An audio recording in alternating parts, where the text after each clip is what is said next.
حديث حسن رواه البيهقي في السنن وغيره هكذا وبعضه في الصحيحين.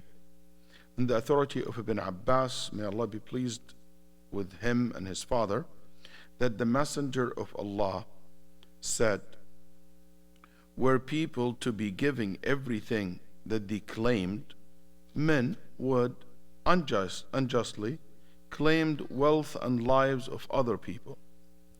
But the burden of proof is upon the claimant, and the taking of an oath is upon him who denies. This Hadith Hasan, narrated by Al Bayyinah rahimahullah, and the author, repeated by Al Bayyinah and others. A part of this hadith was reported in Al Bukhari and Muslim. This is a hadith where the Prophet ﷺ explained to us that no one can claim something is not of his or her, and their claim will be just taken for granted like that. You need to have a proof. You need to have a proof to support your claim. And this has become one of the most fundamental principles that judges through the history of Islam used when they judge between people. That in court system, this is one of the most common hadith. You will happen to hear it all the time from the Muslim judge, that he will always say, the burden proof upon the one who claimed, the claimer. And if he doesn't have a proof, that's where Islam sits apart. In a regular court, if I go to any court which is not doesn't rule between people based on Sharia, if I go and claim something and I don't prove, it will be dismissed. That's right. But here Islam says no. Not only will not be dismissed. If you say, do you have a proof? He said, no, I don't have a proof. The judge will not say, hey, go. No. The judge will say to the person that he claimed against, or he claimed that he took his, let's say, money or broke the contract, whatever the case is, you'll bring that person and ask him, did you do that? If he said, yes, I did, and he admitted, that became the proof. But if he said, no, I didn't, the judge will ask him to make an oath, yahlif. He said, uqsimu billah, I swear by Allah that I didn't take his money. I didn't take his property. I didn't take the gold, whatever is the case. Only in a case where the judge will see, as the fuqaha al-Malikiyya, they had interest in this specific point that I'm going to mention right now, very much. They talked a lot about it, which is the issue of ad-da'wa ghayr al-manzura.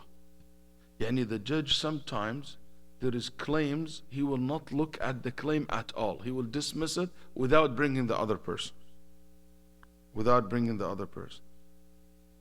I have a question for you guys. When you think the judge can just dismiss, he will not need an oath from the other guy to set him free or anything. Huh? No, he doesn't have a proof. He just made a claim.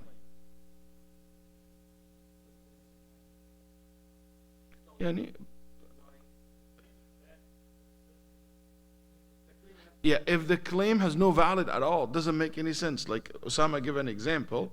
If the person is dead, but still you can claim something over a dead person. Okay? But you have to have proof. But here, if the claim doesn't make any sense, like the judge clearly, like he would say, yes, when I was in Egypt with this guy, he did this, and this guy never actually been to Egypt. He never been to Egypt. Or he claimed something, when did you do that? I did it last year. And last year this person was in jail. He was not outside. Or last year he was out. It is impossible. In this case, the judge will not even ask the other guy to come. Okay? So here, Ibn Daqiq al-Eid rahimahullah ta'ala said, هذا الحديث من أصول الأحكام وأعظم مرجع عند التنازع والخصام. This is one of the main reference that we use to judge between people who disagree with each other or claim things against each other. And it is not allowed for someone to judge between people and to ignore this rule, to ignore this hadith. And Ibn al-Mundhir rahimahullah said, there is a consensus among the Muslim scholars that anyone claim something against someone else must bring a proof. There is exception, and we'll learn these exceptions. There is exception. There is cases, there is scenarios that the judge will accept the claim even if you don't have a proof. If you don't have a physical proof. And I'll tell you when. Okay? There is something else will be required other than the proof. And the person who denies must make an oath to basically reject the claim. And that's what he said, that this is something that ulama agreed upon. Umar ibn al-Khattab once wrote to Abi Musa al-Ash'ari, and he was one of his governor. He said, البينة على من ادعى واليمين على من أنكر وقضى بذلك زيد بن ثابت على عمر لأبي بن كعب ولم ينكره. Then he said that Umar radiallahu anhu said to Abu Musa al-Ash'ari, when judge between people, anyone claims something, ask them for a proof. And if he couldn't provide proof, the person who the claim made against him should make an oath that he's free from this claim. Free from this claim. لو يعطى الناس في لغة العرب لو حرف امتناع للوجود يعني امتنع حصول هذا لوجود هذا. This what the Prophet ﷺ said. If basically he said were people be giving everything that they claimed unjustly, no, we don't accept that they given everything they claim, because they must provide a proof. So this didn't happen, which is giving them what they claim, because we need a proof. We need a proof. And by the way, when the Prophet ﷺ said men would unjustly claim wealth and lives of others, what that means, lives, dima'ahum. What that means? Yani I come and I said to the judge, Umar Abu Hamra killed my son. I want him to be killed. That's, I claimed his life. That's right. You can't just say that. You need what? Proof. You need a proof that he killed. The judge said, what's your proof that he killed your son? Or he killed this person, to claim his life. Or wealth. طيب. يعطى الناس بدعواهم. دعوة, the word da'wah, different than the word da'wah. Da'wah with alif, with the alif al-maqsura. الدعوة with ha. Like da'wah, giving da'wah to people. Okay? In English it all sound the same, but in Arabic they are completely two different letters. Ha and ya alif. A wa ha. They're completely two different words.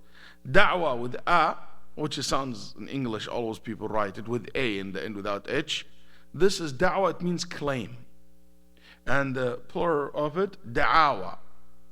But da'wah with ha, which is giving da'wah to people, okay, it's not a claim. No, it is offered or inviting, okay, or guiding. And the plural of it, da'awat. You can tell the difference by the plural. Da'awat versus da'awa. Okay, if it's hard to for your ear to make the difference between how it sounds single. طيب لكن يسمونها حرف استدراك في لغة العرب، تأتي دائما بعد بين النفي وإثبات. Anyway, the Prophet ﷺ said men would have claimed, the word in Arabic language was used لدعا رجال. طيب قالوا the word men, العلماء said, it doesn't mean only males. It includes male and female. But the Nabi sallallahu alaihi wasallam mentioned men because most of the time, who go to court and make cases and make a problem in the court, most of the court visitors and the people in the shade, they are men. At least in that time of the Prophet sallallahu alaihi wasallam. So خرج مخرج الغالب. Nabi sallallahu alayhi wa sallam always give example of what's commonly practiced in the culture, So here the Prophet sallallahu alayhi wa sallam, when he said, لَدَّعَى لو يعطى الناس بدعواهم لادعى رجال أموال قوم ودمائهم. Some ulama said the Prophet ﷺ said men because he said they claim the wealth and life of other men. The word qawm referred to men. So that's why he said men and men. But the hadith basically apply to both. Qawm in Arabic language, since we have people who like Arabic language, I guess, the word qawm usually refer to men. That's why Allah subhanahu wa ta'ala said, لا يسخر قوم من قوم. Then what's the next verse? ولا نساء من, no, woman from woman. So that if qawm, basically qawm apply to both genders, but most of the time apply to men. That's why Nabi sallallahu alaihi wasallam, Allah subhanahu wa ta'ala emphasis on the woman by mentioning them next. Because commonly the word qawm used to refer to men, but it include both. وما أدري ولست أخال أدري أقوم آل حصن أم نساء. That's very bad poetry. He said, I'm not sure 100%. The people of Husn, آل حصن, أقوم أم نساء. يعني إيش؟ يعني هم رجال الله. He said the آل حصن, I'm not sure. They are قوم or they are female. يعني woman. So he meant قوم here means are they men or women. So he used the word قوم to refer to men. So it's a common in Arabic language. That's why the Prophet ﷺ have used the word men in the beginning. But as I said, it applied to both gender. Both gender. طيب. The claim that someone make out of three categories. Any claim the person make in court, okay, it can be classified to three categories. The first one, you make a claim of something against yourself. هذا يسمونه في القضاء في الشرع إقرار. That you claim that you have done this. You claim that I did this. So that claim, it's called إقرار, which it means what? Huh? What's اعتراف in English? Admission. So you admit conviction that, you know what, I admit that I did that. So we call this the first category. The second category, that you make a claim against someone for yourself. I go to Hisham and I said, I claim that his watch is mine. هذه دعوة غير منظورة. He said, I don't have a watch. He said, so no. Okay. So let's say I claim, okay, this is what you possess, Abu Walid, for example, that your watch is mine.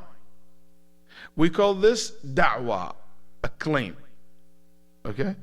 But this, we call it in Arabic da'wa. This is a claim, in the court. الثالث أن يدعي للغير شيء على غير نفسه. I claim something, okay, in relation to someone other than myself, and it has nothing to do with me. For example, I claim that Muhammad Saad coat that he's wearing belonged to Aqib. And I go to the judge, I made this claim. You know what? This coat belonged to Aqib. And Miskin Aqib, it was taken from him by force. Okay, what we call this in Islam? La. I go to the court, Walid, what do you think? I testify. Shahada. يسمونها shahada. So three things here. You have iqrar, admitting, which is something to claim that to yourself. يسمونه iqrar. The second one, da'wa, which is I claim something basically for myself against someone, and I claim something against someone for someone else other than myself. We'd call shahada, testify. Okay? Can I make this shahada to my own self? No. It's a claim. I cannot say, I'm a witness. Witness what? That this watch that you have is mine. That's not witness. That's a claim. That is a claim. طيب. Here the hadith is basically talking about the second category, which is claiming. I claim that so and so, okay, he owes me $100. Okay, where is your proof? What is your proof? And if we don't do that, there will be a mess in the society. There will be a mess in the society. Question: why the burden upon the claimant, the one who claimed? Why the burden of proof upon the one who makes the claim?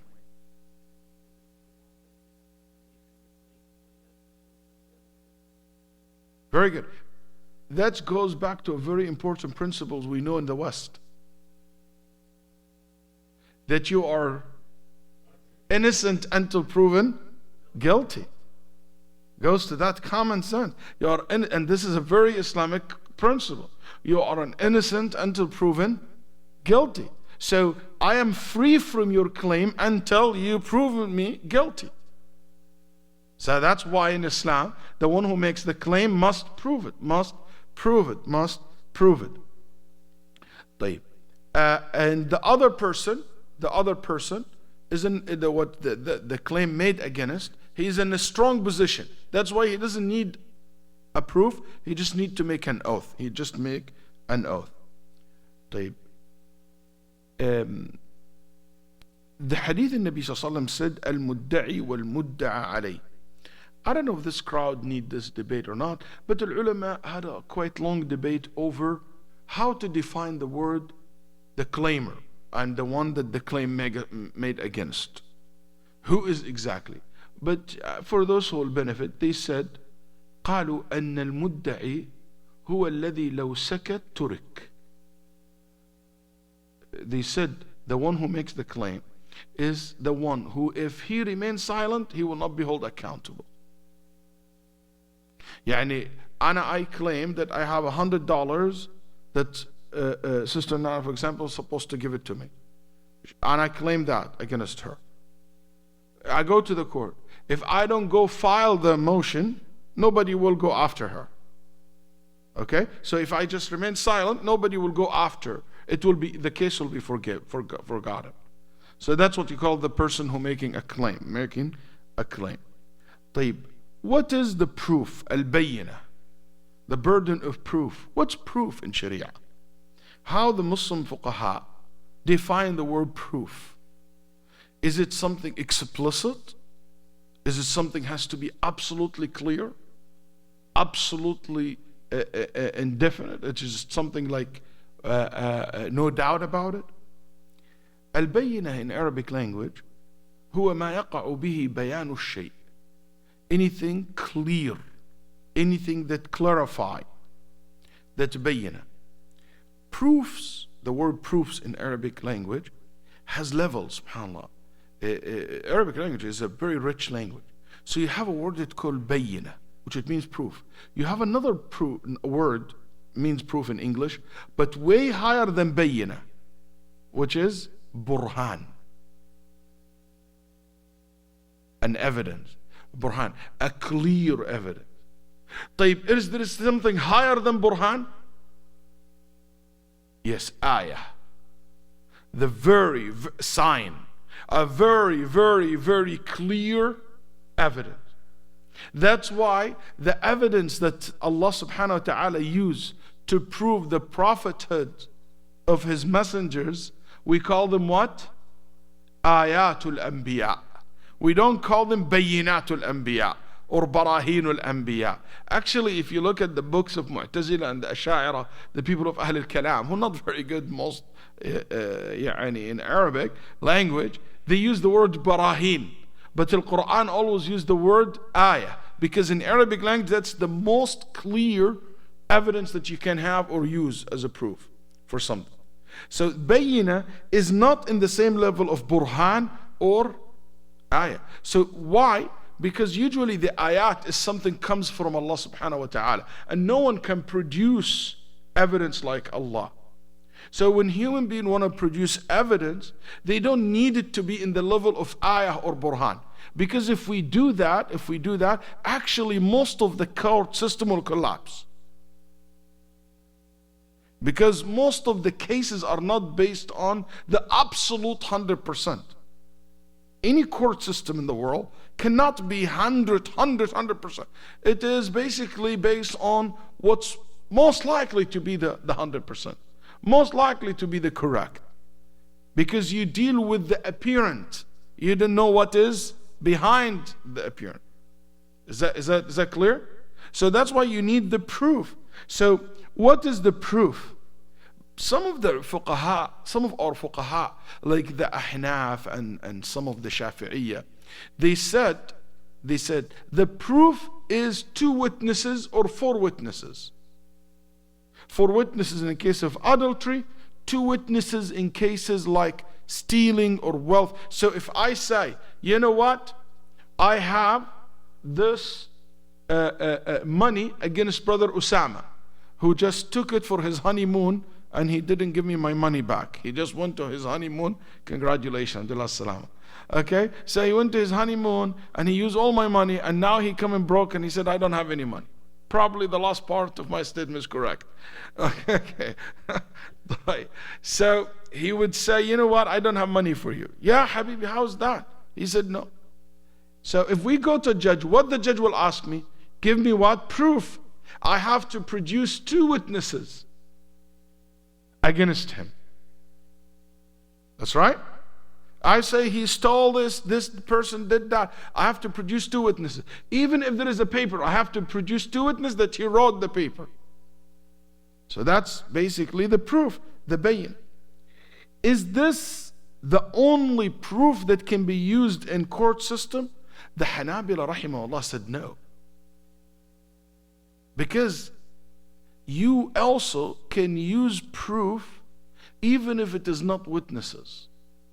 And proof, they call this qara'inul ahwal. Yani, not explicit evidence, but things logically lead to the conclusion. And they give example of the story of Yusuf alayhi salam. Yusuf alayhi salam. Can anybody give me example how Yusuf's story prove that you don't need an explicit or 2 witnesses to make a case? Yes? The shirt. He said, look at the shirt. They don't have 2 witnesses that didn't he rape her. They didn't have to. He looked at the shirt if it was tear from the back versus tear from the front.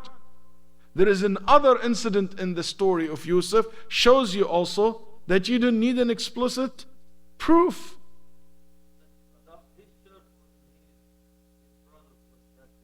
Ya salam alayk, Hisham. Ahsan wa ahsan. He said, when they brought his shirt with what on it? The blood. The father knew that they are lying. He doesn't have 2 witnesses that they were lying. But how did he realize that he's lying? Because it wasn't ripped. It was, no, the shirt was not ripped. There is a blood, but no, basically it's not ripped. So what? The wolf took his shirt off, then he ate him? If he attack him, it will be ripped, you will see. So there is no sign of attack on the shirt. ما كان القميص ممزق. That's why he said فصبر جميل والله المستعان على ما تصفون يعني ما تكذبون. He knew that this is lie because he had a qara'in al-ahwal. And al-ulama rahimahumullah ta'ala said that when the Prophet ﷺ said bayyinah, proof, yes, this is in the common practices. But if there is a lot of evidence that implies that this person have committed that, yes. For instance, if I see someone smell alcohol coming out of his mouth, versus seeing two witnesses seeing him drinking. Would be enough? Yeah, enough. Qara'in al-ahwal. Look at the court. You know what? I'll give you an example. One of my friend, judge, okay? This judge, he told me his story when he first became judge. He said, I had a guy who came and they had eggs inside his body, okay? They put it through the anus, and this it's an egg filled with heroin, the drugs. Okay, so that's how he smuggled it inside Arabia. So the guy said, I was sleeping and I was like out for 2 days ago, and I don't remember having this in my stomach. He said, give me proof that I have done this intentionally. So he said, as a new judge, he said, I was like, what if really someone did this to him while he is unconscious? Then I asked a doctor. Because I wanted to judge him, So the doctor said, first of all, if he has this, he cannot eat or drink for the last 48 hours. If you have this in your stomach, he said, you don't eat at all. He doesn't go to the bathroom. He's like, so he said, and the police report saying that the flight steward proved that he never consumed any water or anything. He has to move, because if this thing's blown inside his body, it's gone. He's dead. So there is certain things he has to do. So that means he is fully aware of what he is carrying. And nobody gonna shovel something in your behind, okay, in your rear end without you knowing. You have to know. So these are not explicit, but almost like explicit. And you can make a judgment based on that. So Ibn al-Qayyim rahimahullah said, if you're only looking for something like two witnesses over everything, معظم مصالح البشر تتعطل. Most of things will be basic, not gonna work. Okay, you have now, and he said, وتختلف باختلاف الأحوال والبلدان والأزمان. This will be different from one time to another. From one time to another. Because in modern days, for example, DNA can be used as qarina, as an proof to prove in certain cases. Even though we don't have witnesses. But the DNA can prove that this man wasn't this a crime scene. Okay? You have, for example, other like voice recognition. Basically fingerprint, shoes print. And you put all this case together and it will be enough. You don't have an explicit. But if you put all this together, it's good enough to build what? A case. And it's good enough to make the judge make a judgment against that person. So here, Al Bayyinah, it doesn't mean only witnesses. Al Bayyinah, it means something clear that link that person to the claim. Is that acceptable for you guys? Is that acceptable? طيب.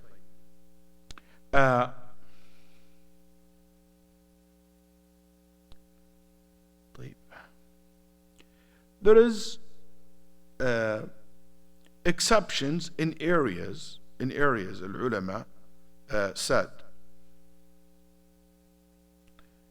For example, not every claim it needs two witnesses or proof. Fuqaha give example. He said if someone claimed that they reached the age of puberty, Aqab's son said, Baba, I became an adult. He said, hey, let me check your underwear. You can't do that. To prove Allah you reached the age of puberty. Or, and you can't do that. Okay, prove that you have a period. I need to see it. You don't need to do that. So if the person claim that, it's acceptable. Claim that, it will be acceptable. Is that clear? Okay. So another woman, another example. If a person don't pray, and he said, you know what, I pray home. We don't ask him for proof. We don't ever ask some, for example, you say, hey, I need proof that you pray at home. Can you say that? No. So if someone said he doesn't pray, and it's enough for him to say, I pray at home, khalas, you don't need to prove against that. Al-ulama said also, لو ادعى فقير حاجته إلى الزكاة. If a poor person said, I need money for my zakat, I deserve that, I'm in debt. Al-ulama said, you're not supposed to ask for proof unless there is evidence shows that he's lying. But other than that, his claim is enough to get him eligible for zakat. Also, al-ulama said, there is other cases which is more closer to the court system, which is two issues here in Sharia. A claim against somebody is made in the court, and the judge will not need witnesses for it or evidence for it, which is al-qasama wal-li'an. Do you ever heard these two words, these terminologies? Al-li'an, if a man accused his wife with adultery. He said, my wife, she committed adultery. Does the qadi, the judge, ask him for 4 witnesses? No. He doesn't need 4 witnesses to make the claim.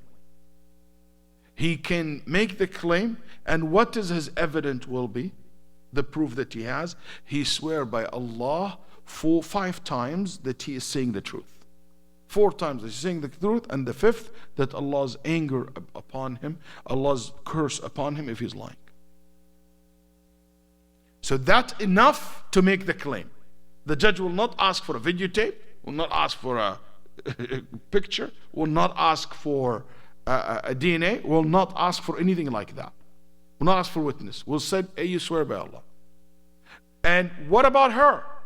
She also make an oath 4 times that he is lying, and the 5th, she said, Allah's anger upon me if I am lying. And that's enough to protect her from the punishment. The other one, this is called in Islam what? Al-li'an. The other one, al-qasama. Anybody heard this word before? Al-qasama? Al-qasamatu wal-lawath يقولون في كتب الفقه. Al-qasama is 2 tribes. 2 tribes. Okay? These guys woke up in the morning and they found a dead body in their territory. And the other people, the other qabila, the other tribe who had a problem with this tribe, say they killed our man. He was killed in their territory. Okay? And let's, just to make it an example, easy. 2 clubs in the modern days. 2 clubs, 2 centers, the competition. Okay? Like let's say you have 2 teams. They are always challenging each other. And one day they found a dead body from that team, from the fan of that team, in the club, in the club, which is their basically competition. Who did it? We don't know. Somebody put the body here. What the judge will do in something like this? No proof, no witnesses, nothing. Al-ulama said, in this case, he will ask them, all of them, to come together, and they make a very, very strong oath that they are free from this bad man's blood. And they ask Allah subhanahu wa ta'ala to curse them all, and to ask Allah subhanahu wa ta'ala to make them all die before the end of the year if they are lying. Part of the oath, that all this tribe will die before the end of the year if they are lying. And they are like, know about the killer, but they try to hide him. And this has happened during the Prophet ﷺ time, and the whole entire tribe died before the end of the year. And they did this in front of the Kaaba. And this is very serious. And in Nabi ﷺ also happened again an incident with Jews, 2 tribes. And the Jews with another tribe from the Medina. And when the Prophet ﷺ brought both of them, he read this verse. إن الذين يشترون بعهد الله وأيمانهم ثمنا قليلا أولئك لا خلاق لهم في الآخرة ولا يكلمهم الله ولا ينظر إليهم يوم القيامة ولا يزكيهم ولهم عذاب أليم. In Surah Al Imran, the Prophet ﷺ recited this verse as a reminder. That's why the Muslims said, if you ask someone to make an oath to defend himself through oath, remind him by reciting this verse, where Allah subhanahu wa ta'ala said, those who will make an oath and using Allah subhanahu wa ta'ala's names just for a worldly reward, just because they want to protect themselves, because they want to gain something. You know, he took this person's land or money or property, and he doesn't want to give it back. And he said, oh, wallahi, this is mine, wallahi, I didn't take it. He said, those who do that, they have no chance in the akhirah. Allah will not talk to them, He will not look at them, He will not honor them, and they will face a severe punishment in the day of judgment. In the day of judgment. كان الأشعث ibn Qais had a problem with a Jew person in the time of the Prophet ﷺ. So he came to the Prophet ﷺ and said, Ya Rasulullah, I give this land to this Jewish person to use it for a while and return it back to me. And now he said, no, this is my land, I got it from my family, you have nothing. Jahadani ardi. So the Prophet ﷺ said, do you have a proof that this land is yours? He said, no. Then the Nabi sallallahu alayhi wa sallam said to the Jew, swear by Allah that this is your land. Then Al-Ash'ath ibn Qais said, he will swear. He doesn't have a problem with swearing. Okay? So then Nabi sallallahu alayhi wa sallam told him, no, the proof and the burden of proof upon the one who makes the claim, and the oath upon the one who denies. And this hadith is Sahih al-Bukhari. Sahih al-Bukhari. طيب. When you make an oath that this is not true, the claim, does this mean or give you the right to call the claimer liar? No. In Sharia, it doesn't open the door for lawsuit case.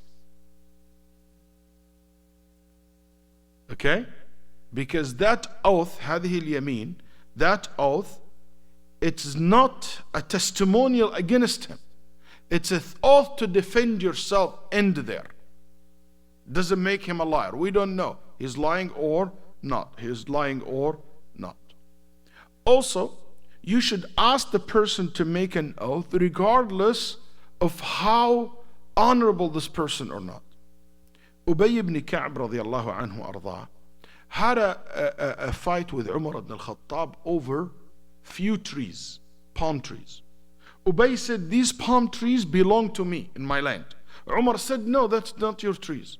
قال هذا جزاد نخلي قال لا. Or some a property, they fought over. This said mine, this said mine. Then he said, let's go to the judge. Let's go to the judge, Zayd ibn Thabit. Then he said, a judge? You are his boss. You are the Amir al-Mu'mineen. So Ubay ibn Ka'b said, you are the Khalifa. He works for you, the judge. Then he said, no, he doesn't. He works and he judges based on justice. And I will go with you as Umar, not as the Khalifa Umar. Not as Amir al-Mu'mineen. So they went to Zayd.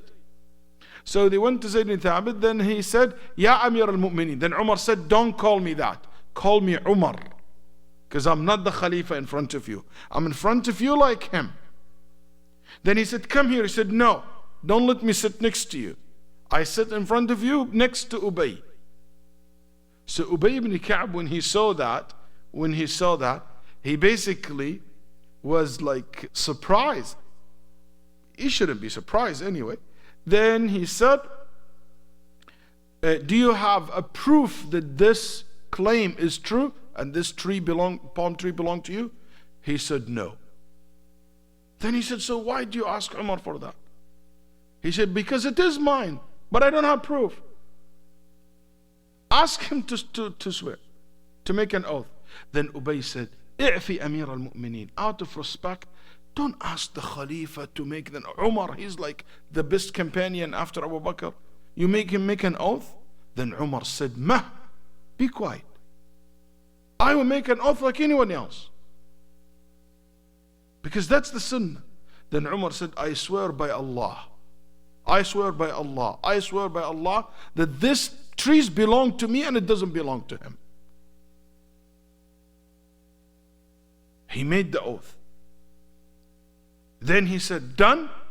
The judge said, done. Khalas, it's yours. Then he looked at Ubay. He said, done? He said, yes, done. Then he said, the trees are a gift to you. He said, the trees are a gift to you. Then they said, yeah, Umar, so why did you do the whole thing? Like you took him to the judge. And he said, for people to learn how to debate in front of judge, how to go through the system. أردت أن يتعلم الناس السنة. And I want people to know, no matter how big you are, you can stand in front of the judge and be like anybody else in front of the court system. Which is something we enjoy in this country, we see it. Then when you go to the court, there is no back door, there is no, you know what, people, no matter how powerful he was, you go in front of the hearing and you became like anybody else. Also,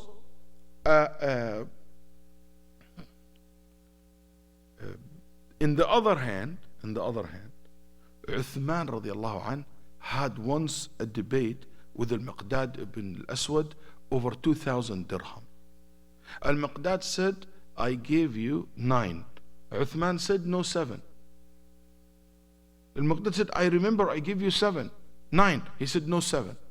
So they went to the judge.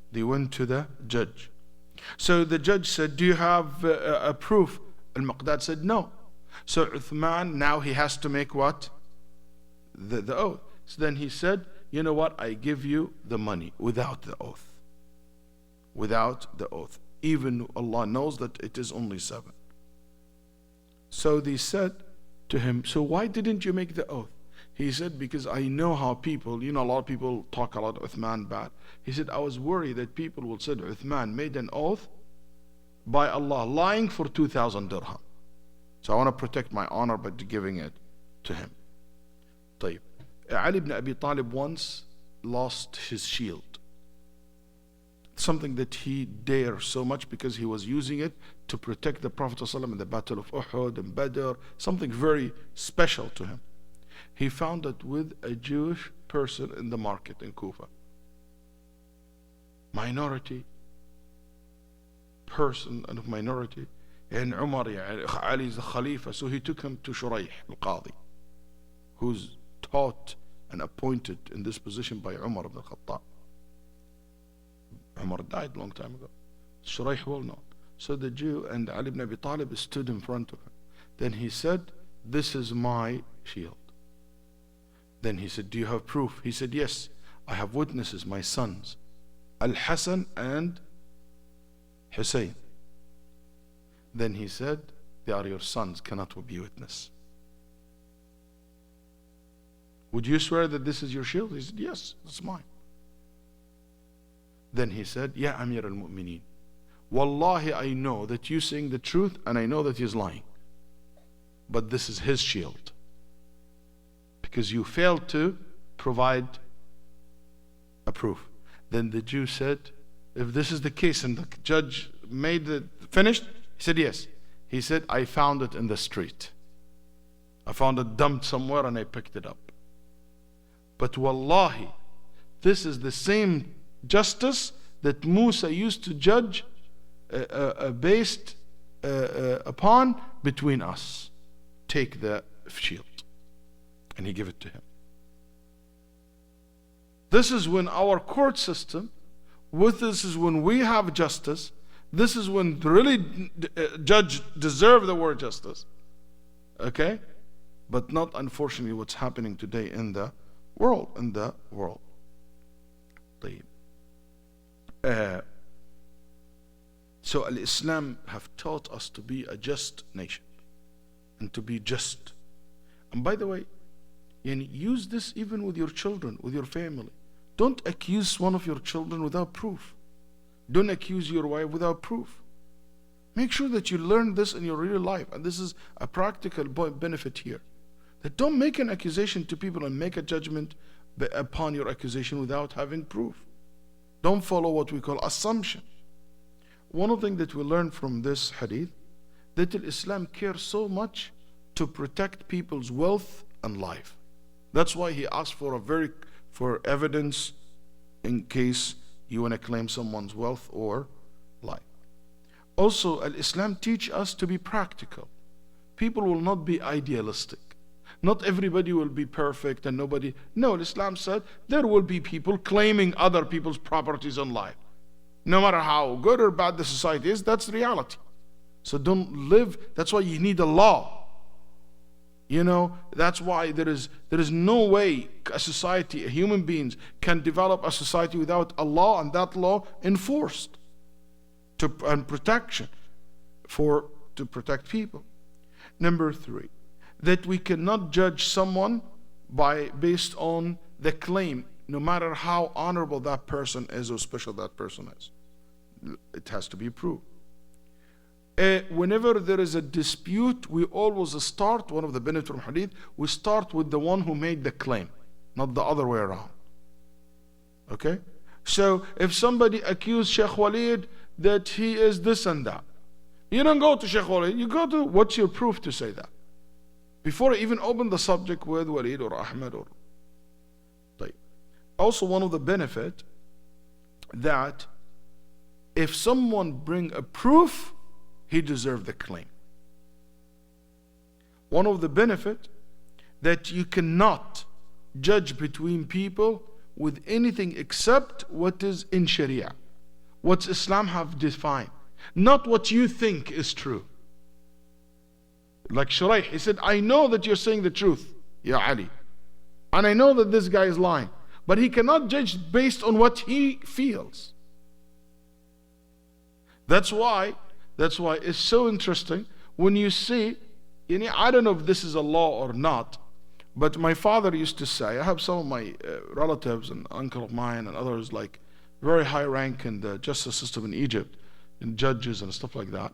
But what I heard, for example, that they have something, a concept it called, يعني ما تقر في نفس القاضي. يعني if the evidence are present in front of the judge, there is evidence, but he feels that this is not right, he can go with what he feels. They have something kida in the law. I don't know if this is true or not, but this is like something my father was telling me about it through my uncle. Okay? So I was like, how can this goes against what I've been learning? You can't just what you feel. It is what the proofs are. What the proofs are. That's why if you ever been to jury, basically duty, okay, they ask you to follow the, not just what you feel. It's based on the proof that you see and you hear. One of the benefits of this hadith, that the people are innocent until proven guilty.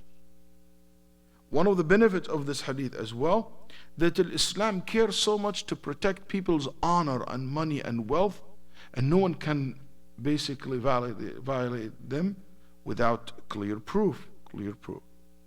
That the oath should be given by the one who denies. Why? Because why there is an oath? By the way, even if he refused to say, I'm not going to swear, or I'm not going to make an oath, we're not going to take this property from him. We're not going to take, it doesn't mean the property go to the other guy. No. Let's say I claim this watch, and he said, I'm not going to make an oath. It doesn't mean the watch became mine, because I failed to prove proof. But the oath comes what? To remind the person that there is another court in the Day of Judgment, where Allah doesn't need proofs. That's the whole purpose. So one of the beautiful things about Islamic ruling, that it connects the person with the akhirah. is not only worldly punishment or worldly rewards, it is something to connect the person with the akhirah, with the unseen, with Allah subhanahu wa ta'ala, the one who knows the secret and what's done in the public. Also, it shows you that the oath is something very honorable in Sharia, something very special. It became like equal to the proof that you produce to claim your right. It's also like a proof for you to defend your right. It's so important. That's why al-ulama said, you know, if someone make an oath in case like this and he was lying, what this oath named? You know what the ulama call this oath? سمونها اليمين الغموس. The oath al-ghamus. Al-ghamus, it means the dipping oath. You know why they call dipping? Because that will lead you to be dipped in hellfire. To be dipped in hellfire if you're lying. If you lying. And it dip you in the إثم لأنها تغمس صاحبها في الإثم وفي النار. نسأل الله العافية. The last one benefit, the judge has to be just. And judgment has to be based on justice. May Allah subhanahu wa ta'ala protect all of us. And inshallah next week we'll talk about very important hadith as well, which is من رأى منكم منكرا فليغيره, which is the hadith about changing the evil and the munkar. Yes.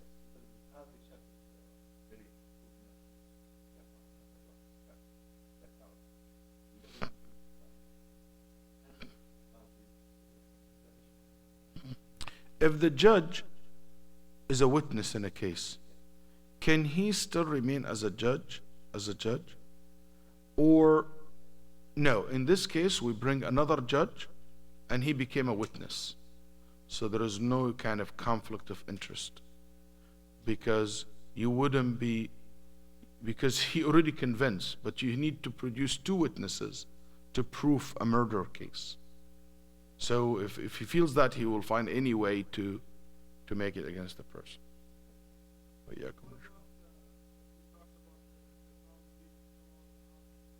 Mm-hmm.